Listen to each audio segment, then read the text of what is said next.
Good morning. Welcome to Lesson 9 in the Judicial Branch. We're going to continue going through the flow chart that we had previously talked about in the last lesson. One of the things I want you to be able to do is refer back to that. So if you want to understand how these different courts fit into that hierarchy, you can go back and look at it. But one of the things that we're going to do in our lesson is continue to go through the different types of courts and what their responsibilities are. So getting right into it, the next one in our list is the Court of International Trade.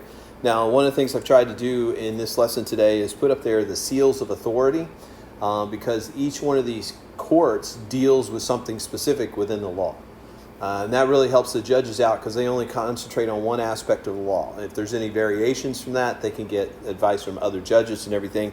So it tells you what type of the law that they deal with, the symbol of that type of law, but it also refers back to the United States, which means it's part of the Constitution. So the highest law in the land still is the Constitution, which governs these federal courts. And then you'll see the picture over on the side is the building in New York City that we would have walked by if we were able to go to New York City down towards Lower Manhattan. All right, and this was created in 1890 to hear civil cases related to tariffs and trade. And one of the reasons why they put it in New York City, because the court is based in New York City, and any case that deals with something to do with trade or tariffs that's dealing with foreign nations coming in, goods coming in, and import tax. Like if you buy, let's say you went over to Germany and you bought a Mercedes-Benz or a BMW, and you brought that back because you can get it cheaper in Germany, you would have to pay a protective tariff on that car. And if there was something that was charged illegally, this is where you would take that case to be able to appeal it. But they do travel all over the country, these judges, to be able to hear cases at different port cities. But the reason they chose New York City is because it is the major port on the eastern seaboard in the United States. The judges sit in a panel of 3. Their decisions may be appealed to the Court of Appeals to the Federal Circuit. So that's the middle one that's on your flow chart. And so this one, there's specific things that go to that Federal Appeals Circuit. So this is one of them. So this is the Court of International Trade to deal with any appeals or problems with tariffs and trade.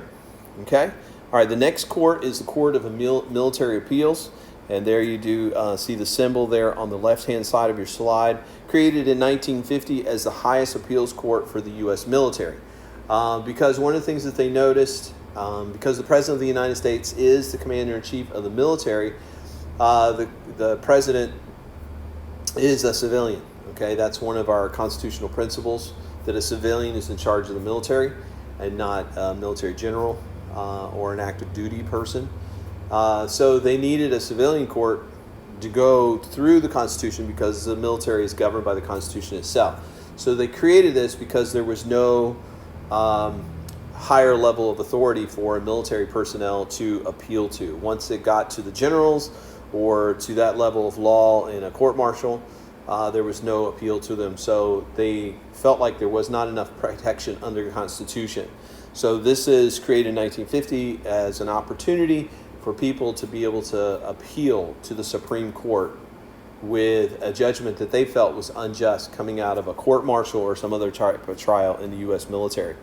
Appeals for members of the armed services who have been convicted of breaking military law, and that's what we would call a court-martial. So this is the Court of the Military Appeals. Then you have the United States Claims Court, okay, created in 1982 to handle claims against the United States for money damages. So this deals with a whole new aspect here. And so again, you want specific judges who deal with specific parts of the law. And so this was created to help, because remember we had talked about if you're going to sue the federal government, you can, but you have to have permission from the federal government. Well, this gives you the opportunity to actually get that request into the federal government. All right, so something that the government has done that has caused you emotional or physical damage or loss of property, this is the court that you would take it to. Composed of 16 judges, and this is interesting, this is one of the few judicial branches, or one of the few in the legislative or judicial where you see there's actually a term limit. And these are appointed by the president, like all federal judges are, for 15 years. Okay? And the reason that they do that is because this is specifically dealing with money. So they don't want people to have an in there and they're able to get kickbacks and out or graft to take place because they have this opportunity to be so closely connected with money. So you change them out every 15 years. And I think all branches, as well as especially in the legislature, there should be term limits. And I think that would be a great idea to help fix Congress if they actually had term limits for the senators and the House of Representatives, which I mentioned before. But we will move on because now we're talking about the judicial system. They hear claims throughout the whole country. So all these claims for suit against the United States, because there's not a lot comparatively speaking, but all these claims basically come to this court and they hear it. Okay? And that's a picture of the judges there who are serving currently. Then we get to the Court of Veterans' Appeals. Now this goes under that appeals for the Federal Circuit. This one's taken out, and the reason is because the other two that you see on the right-hand side of the flow chart, basically those people are still active duty. They're still in the military. Veterans are no longer in the military. So this is a civilian court, so it's moved into the Federal Circuit of Appeals. All right, so this court basically created in 1988 because they had another specific group of people that, because we have so many veterans from World War II, not as many as we had before, a lot of them are dying off. Within a few years, there might not be many left. But you still have Vietnam, you still have Korea, and then you also have the Gulf War, War on Terror. There's a lot of veterans from foreign wars, okay? And they are able to claim benefits. If they have problems with the VA hospital, that would be the other problems that they're dealing with, or some other issue. Maybe they didn't get a medal, maybe they didn't get the acknowledgement, maybe they didn't get something that they were supposed to receive. This is their opportunity to do that. So this is the Court of Veteran Appeals. And then the last court that we're going to talk about today, so this is a short lesson, yay, okay? And then the next lesson we will deal with mostly judges, dealing with the Supreme Court judges, okay? So the United States Tax Court.